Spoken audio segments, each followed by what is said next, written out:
여러분, 코로나19 이후의 세계 참 많이 달라진다고 합니다. 모든 언론들에서 보면 포스트 코로나 해서 코로나19의 세계에 대해서 이렇게 점점 이렇게 짚어놨습니다. 분석도 해놓고 또 세계 유명인들의 인터뷰도 실어놓고 말입니다. 그러면서 어떻게 변할 것인가, 많이 달라진다 하는 얘기들을 많이 해오고 있습니다. 저도 10가지를 한번 정리를 해봤어요. 10가지는 바뀌겠구나 이렇게 말입니다. 10가지가 바뀌는 게 굉장히 무섭습니다. 저는 그 바뀌는 자체가 와, 이렇게 바뀌면 어떡하지? 그런 생각이 들 정도로 제 나름대로 정리한 거는요, 진짜 여러분들도 깜짝 놀랄 거예요. 첫 번째입니다. 첫 번째는요, 헌법 권한을 넘는 정부들이 나온다는 거예요. 법 위에 정부가 선다는 얘기입니다. 이게 말이나 되는 소리냐고요? 이게 되는 소리예요. 코로나19가 전시체제를 방불케 했잖아요. 전 세계가 말입니다. 전시체제라는 게 뭡니까? 위기라는 거 아니겠습니까? 그 위기 속에서 정부들은 돈 막 풀죠. 그죠? 돈 막 풉니다. 그 돈 푸는 것에 대해서 누구 하나 규제할 사람이 없어요. 견제할 사람이 아예 없다니까요. 견제할 사람이, 규제가 아니라 견제죠. 견제할 사람이 아예 없다니까요. 천문학적인 돈을 풀면서도요, 전시 수준이라는 이유로 모두가 다 수긍을 해줍니다. 법 위에 정부가 올라선다는 건 이거는요, 굉장히 무서운 그런 사회로 발전할 수 있다는 겁니다. 여기다가 정부가 작은 정부가 아니라 거대 정부잖아요. 그것도 지금까지 생각했던 그 정부가 아주 작은 정부가 아니라 엄청난 거대 정부예요. 엄청난 거대 정부. 이렇게 거대 정부가 된다. 이 말은요, 여러분, 전체주의로 갈 가능성이 굉장히 커집니다. 국가들 입장에서. 아니, 법 위에 정부가 있으니 전체주의로 갈 가능성이 굉장히 크죠. 헌법 권한을 넘는 정부가 나오고 있다고 이야기를 지금 하고 있는 중이잖아요. 예. 그러니까 말입니다. 자, 1918년 스페인 독감 이후 어떻게 됐을까요? 전 세계에 공산화 바람이 불었어요. 전 세계에 공산화 바람이. 사회 불만 계층이 이 위기 때는 늘어나거든요. 그런 불만 계층의 위기에 등을 업고, 예, 마구 나가는 좌파 정부들. 그래서 공산화 바람이 엄청나게 불었던 겁니다. 저는 이거를 생각하면요, 살이 떨립니다. 살이. 예. 대한민국도 예외가 아니거든요. 전시 수준을 방불케 하는 것도 그렇고요. 돈을 푸는 것도 그렇고요. 지금 뭐 당장 법을 바꿔서라도 해야 된다는 이야기가 나올 정도로 엄청나잖아요. 거다가 거대 여당을 만들어줬습니다. 그렇게 되면 어떻게 되겠습니까? 국회라는 거대 권력이 밀어붙일 수 있는 대로 다 밀어붙인다는 그런 뜻도 됩니다.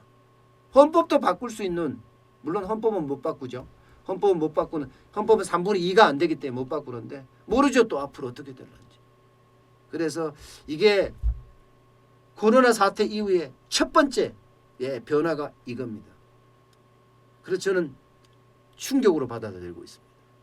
두 번째 변화는요, 당장 그겁니다. 각자 도생 나라들이 계속 커질 거예요. 각자 도생의 시대가 열린다는 거예요.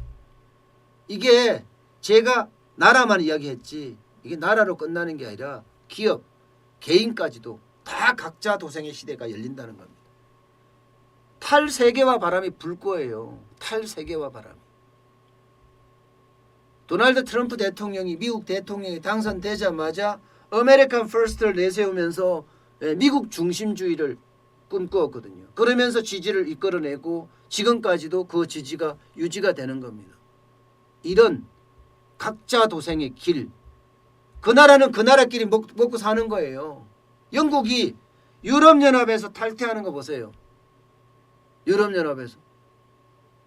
그러면 각자 도생의 길이 열릴 수밖에 없습니다. 각자 도생. 그렇게 되면요, 전 세계가 블록화돼 있잖아요. 예. 당장 유럽만 하더라도 유럽연합이라는 EU라는 이름으로 지금 묶여 있습니다. 그런데 코로나 이후에 아마 이것도 깨지지 않을까요? 저는 깨지리라고 봅니다. 깨지리라고 봅니다. 그러니까 국가 간의 연합 자체도 지금 저는 깨지리라고 생각을 하고요. 또 하나,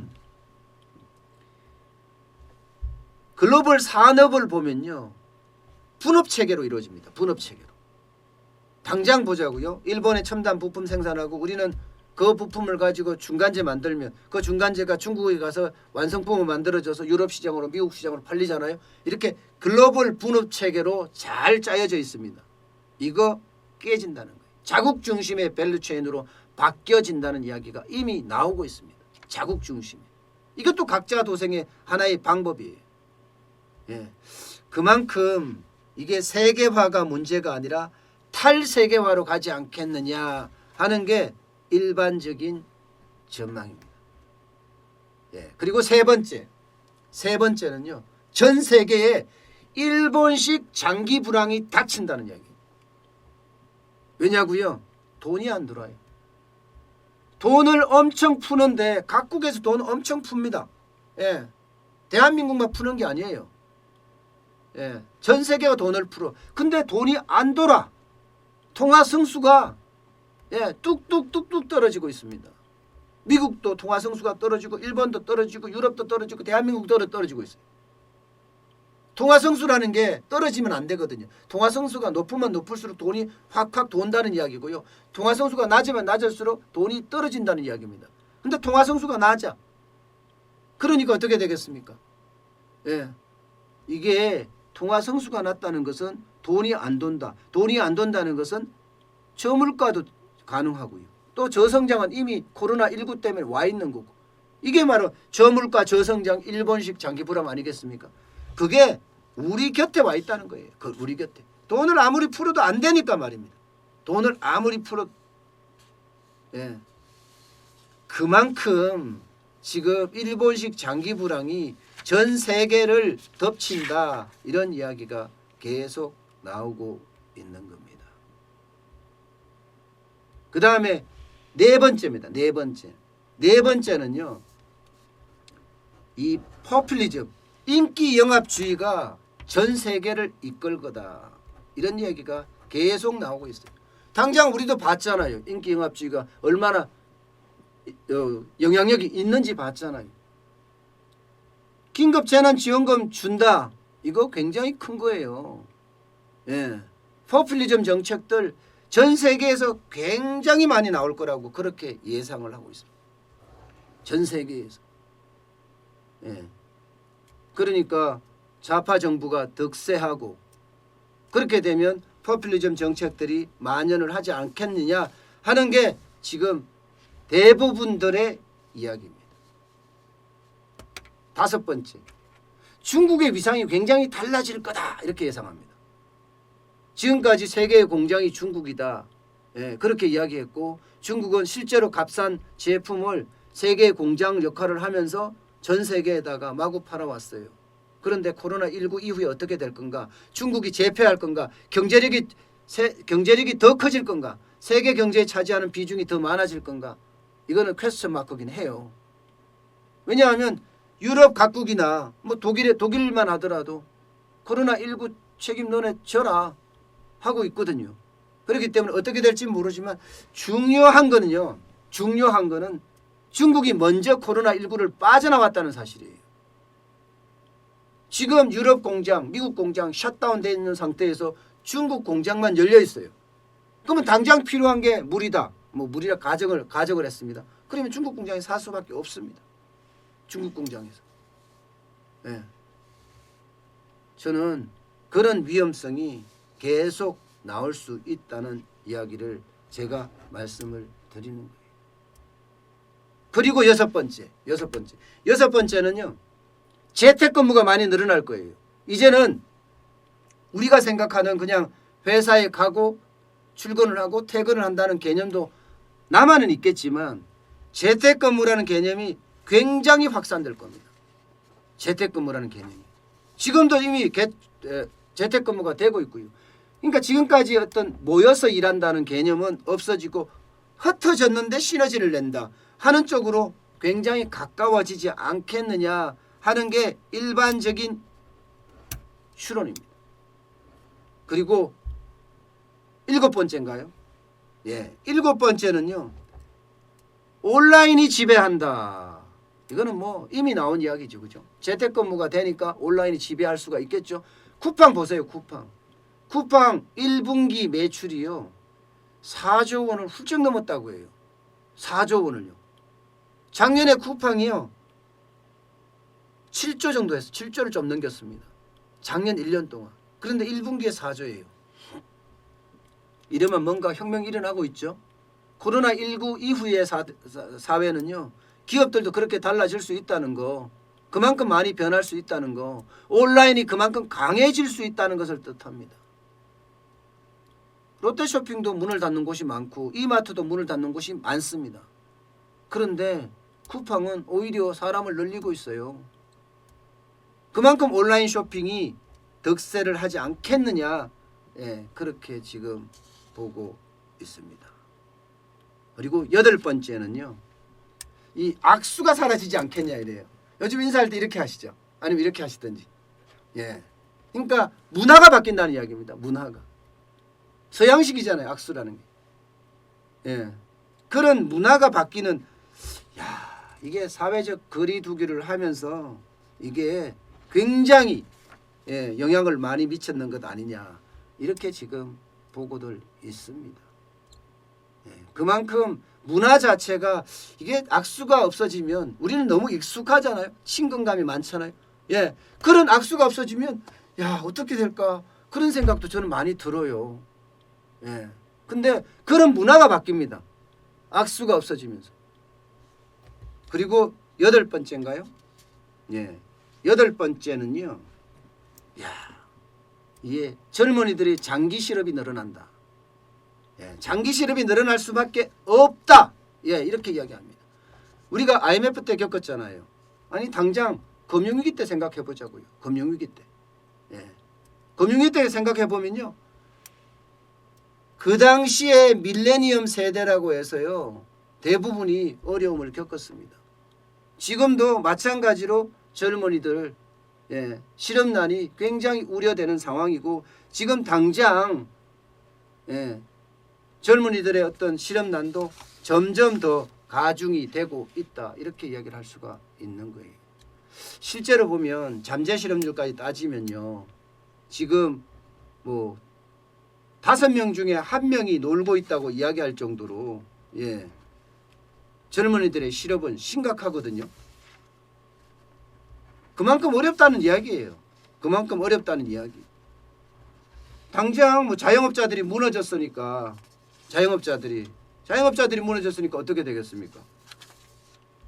자영업자들이 무너졌으니까 거기에서 실업자들이 많이 양산이 됐잖아요.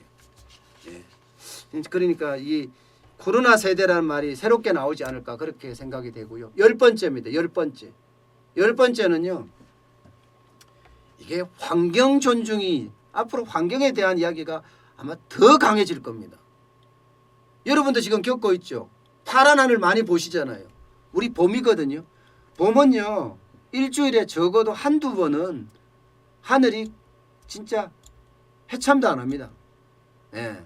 그야말로 잔뜩 연무가 낀 것처럼 찌푸려져 있죠. 그런데 요즘 중국 공장이 문을 닫으니까 이게 황사가 없어요. 그러니까 어떻게 되겠어요? 많은 사람들이 앞으로 이야기할 겁니다. 야, 환경이 뭐냐? 건강이 뭐냐? 이런 우선 생각을 할 수밖에 없습니다. 제가 한번 10가지로 정리를 해봤는데 여러분 코로나19 이후의 세상은요. 우리가 생각하는 세상하고는 완전히 다른 세상이에요. 지금 제 방송을 들으시는 분들도 연배들이 전부 다 조금 있으신 분들도 있고요. 그렇잖아요. 저처럼 이런 나이가 있는 사람들 특히 말입니다. 이 달라진 세상에 빨리 변화하고 적응해야 됩니다. 빨리 변화하고. 그중에서도 제가 크게 생각하는 것들은요. 우리는 변화의 속도에 느려질 수 있거든요. 그런데 절대로 그래서는 안 된다는 거. 변화의 속도에 그만큼 충격적이라는 말을 쓸게요. 제가. 충격적으로 다가갈 수 있게끔 힘이 넘쳐나야 됩니다. 충격적으로 다가갈 수 있게끔. 그래야지 말입니다. 세상에 나라는 존재가 자리를 잡아갈 겁니다.